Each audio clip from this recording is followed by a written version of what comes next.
Hey Calvary family, I am Chris Albritton, your worship pastor, joining you today for a quick devotion and an announcement at the end. So our devotion is going to come out of the Ten Commandments, Exodus 20. Got a couple of questions for you.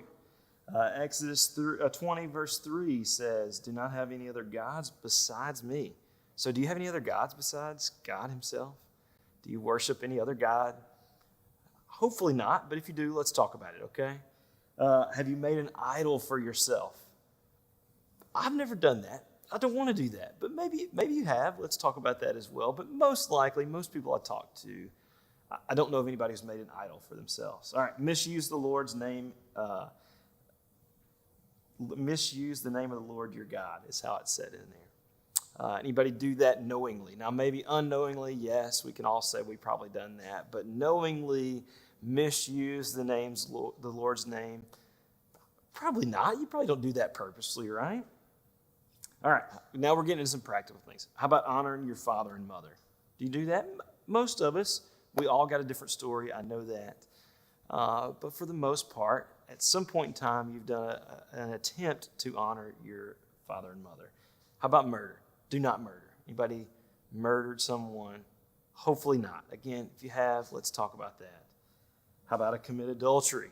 Hopefully you don't just walk around looking for that attempt to commit adultery, but you're trying to live that life of purpose here. How about stealing? It's illegal to steal. The past few I've talked about here will put you in jail, maybe, but stealing for sure would. So hopefully you're not purposely stealing, giving false testimony, coveting.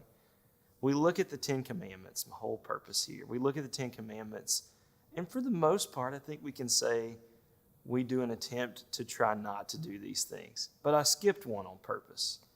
Right in the middle, number 4, right before we get to honor your father and mother, but right before that is remember the Sabbath day and keep it holy. Now, once again, most of us probably can give some explanation as to our attempt to do that. But do we really? Yeah, maybe come to church. Big step 1. Let's do that on Sunday, okay? But do you remember the Sabbath day and do you keep it holy? 1 day in 6. It's taught from the beginning, from creation story, that God spent 6 days creating. On the 7th day he rested. And then he puts it here in the Ten Commandments, the same thing, number 4.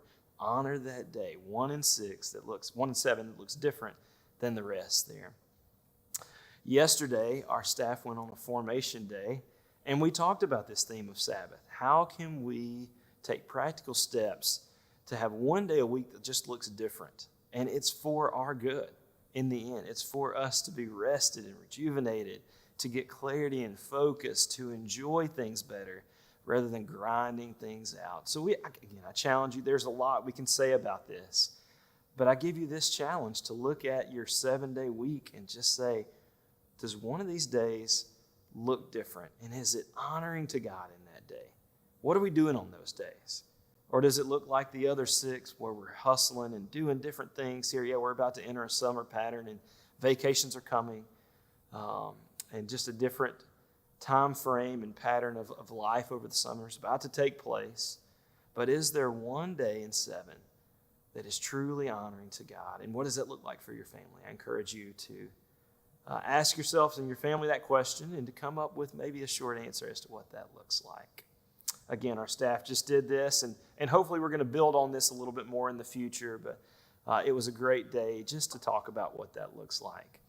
I said I had an announcement to make, and I do, along the lines of 1 day of 7, the same kind of idea of Sabbath. There's this word called sabbatical, and that's something that our staff takes on a rotation. We've had a couple of staff members take those. Daniel's taken one in the past here, Drew, Amy as well. Well, it is now my time, my year to take sabbatical, and so that's about to come up. I've got 6 weeks I'm going to be taking off during the summer, starting on June 19th, ending on July 31st. So that 6-week period there, and it is just a time, number 1, to disconnect and rest, to be with family, to do some studying, and I'm going to be studying some ideas around prayer and worship. It's kind of a theme that I'm going with throughout this sabbatical season. And then towards the end of it, begin to re-enter back into work life and just with new vision, hopefully, and a fresh start. So would you be praying for me in that time? Again, it's going to start June 19th, right after VBS, going to run basically through the month of July, and I'll be back in office on July 31st. And so again, pray for me and consider this day one day in 7 that you can